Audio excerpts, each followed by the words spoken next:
A significant change is coming for those on the path to U.S. citizenship. The federal government has officially announced a new civics test. This updated examination is a key part of the naturalization process. It is called the 2025 civics test. The rules for this new test begin on a specific date. Anyone who files Form N-400 on or after October 20th, 2025 will be required to take the new test. This date creates a clear dividing line for applicants. If your application is filed before this date, you follow the older rules. The civics test is a fundamental step toward becoming a citizen. It assesses an applicant's understanding of U.S. history and government. During the naturalization interview, a USCIS officer will ask these questions verbally. Applicants must provide their answers out loud. The spoken interview remains a core component. The change is not in the spoken format but in the content and the procedure around it. The update aims to ensure new citizens have comprehensive knowledge of civic principles and history. This overhaul is a return to a previous standard. The 2025 test is a modified version of the test briefly implemented in 2020.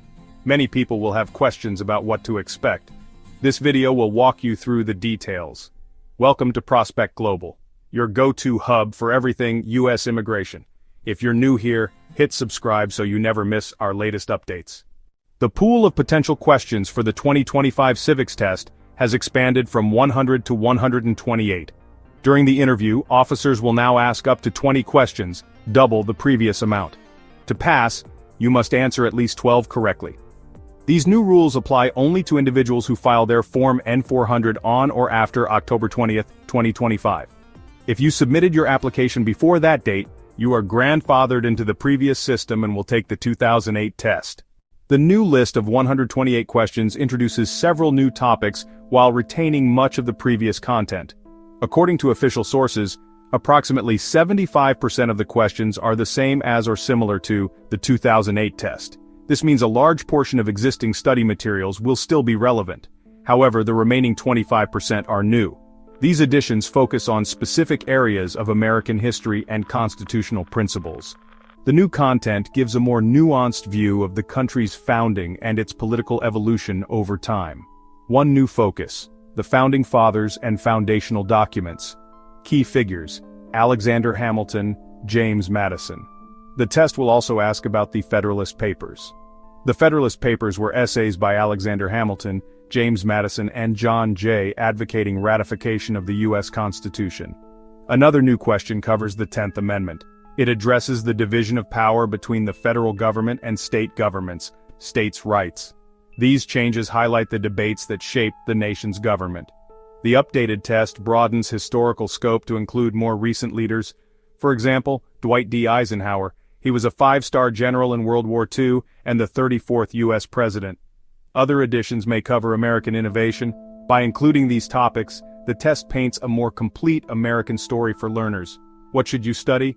The curriculum stays broad. USCIS will provide the full list of all 128 questions and answers. One of the most significant procedural changes in the 2025 test administration involves how the questions are asked. The new protocol is designed to make the interview process more efficient. Under the previous version, officers had to ask all 20 questions even if applicants answered many correctly early on. That made the civics portion a fixed-length segment. The 2025 test introduces a more streamlined approach.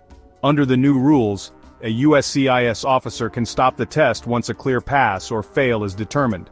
For example, answer the first 12 questions correctly, and you've met the passing requirement. The officer can then conclude the civics portion and move on.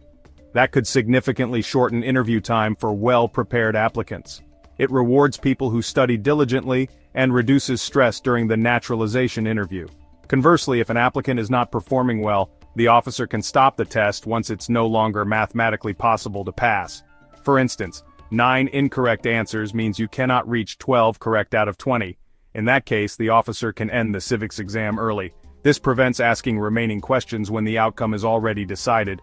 The tweak saves time for the applicant and for the USCIS officer, making the system more streamlined and focused. It's a practical adjustment expected to be welcome for many.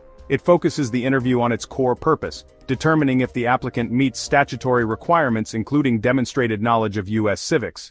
Section 5. A broader context, more than just a test. The overhaul of the citizenship test is not happening in isolation. Federal officials have indicated this is one component of a wider effort to update and enhance the naturalization process. The changes to the civics test are the first of many reforms.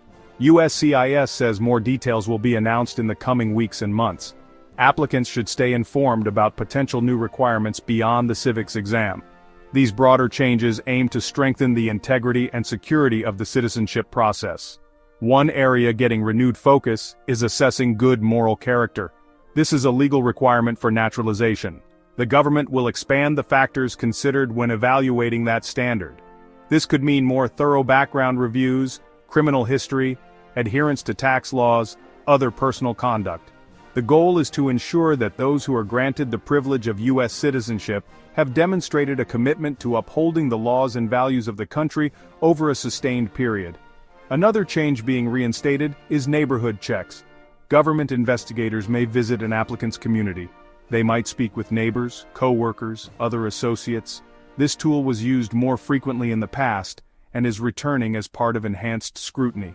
The purpose is to verify claims about residence, employment, character. Finally, the government will conduct stricter reviews of disability exception requests. Current law allows waivers of the English requirement, waivers of the civics requirement for applicants with physical disabilities, developmental disabilities, mental impairments. Section 6. Who takes which test and when? The key date is October 20th, 2025. Your Form N-400 filing date determines which test you take. File on or after this date and you'll take the new 2025 test. File before then, and you are grandfathered in to take the 2008 version of the civics test. This provision protects applicants preparing under current standards. Section 7. Preparing for success. Your next steps. With these changes on the horizon, the most important thing you can do is prepare. Determine which test you will likely take. Check your timeline for applying for citizenship. If you plan to file Form N-400 on or after October 20th, 2025, prepare for the new 2025 test. If you plan to file before that date, focus on current 2008 test materials. Having a clear plan based on your filing date is the foundation of effective preparation. Seek out official study resources. The most reliable source is the USCIS website. USCIS will post the official list of 128 questions and study guides. Avoid unofficial or outdated materials. Consider enrolling in a citizenship class. Local libraries, community colleges, nonprofit organizations. Classes offer structured learning taught by experienced instructors. Organizations will update course materials for the 128 questions. Don't wait until the last minute to start studying. The civics test covers a wide range of topics. The new version is more extensive than the last. Start studying now, even if your interview is months away. Break material into smaller, manageable sections. Study the branches of government 1 week. Focus on key historical events the next. Practice answering questions out loud to get comfortable speaking in English. Consistent long-term preparation is far more effective than trying to cram right before your interview date. Section 8 Final Summary. What you need to remember. To summarize, the United States is implementing a new, more comprehensive civics test for citizenship applicants. This change is officially known as the 2025 Naturalization Civics Test. The new rules apply to anyone who files Form N-400 on or after the effective date, October 20th, 2025. If you file before that date, you'll take the older 2008 test. The new test expands the question bank to 128 questions, up from 100. During your interview, a USCIS officer will ask up to 20 questions. To pass, you must answer at least 12 correctly. New question topics include Federalist Papers, the 10th Amendment, Alexander Hamilton, James Madison, Dwight D. Eisenhower, plus foundational content from the prior test. A key procedural change affects the interview. Officers can stop the civics exam as soon as it's clear you've passed or failed. Your most important action now, prepare. Regularly check the official USCIS website for the new list of 128 questions and updated study guides. These official resources are your best tool for success. By starting early and using the correct materials, you can approach your interview with knowledge and confidence, meet the new standards, and achieve U.S. citizenship. So good luck and start preparing now. Head over to our video on U.S. citizenship questions. See you soon.